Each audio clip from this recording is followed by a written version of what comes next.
اگر ملائکه مقرب خداوند جل جلاله حضرت جبرئیل علیه السلام بیاید و بپرسه آیا میخواهی که بعد از این نماز نخوانی؟ اما به یک شرط، چشمایت ازت میگیرم نابینا میشی، بعد از اون نماز نخوان. معلوم دار است که همه ما میگیم نه چشمای من نگی، چشمایم باشه، به خاطرش حاضر هستم هر چقدر که بخوایی نماز بخوانم.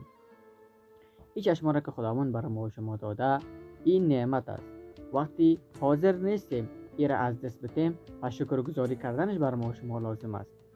به خاطر باهای ما بوت و چبلی میخریم تا اینکه راحت بگردیم، اما آیا به خاطر این نعمت، این پای نعمتی که خداوند برای ما داده شکرگزاریش بر ما و شما لازم نیست؟ به خاطر چشمای ما عینک میگیریم تا اینکه از نور آفتاب و از گرد و غبار محفوظ باشه. آیا در مقابل این چشم خداوند از ما و شما شکرگزاری نمیخواهد؟ یعنی تمام نعمت ها، تمام چیزهایی که خداوند برای ما و شما داده نعمت است.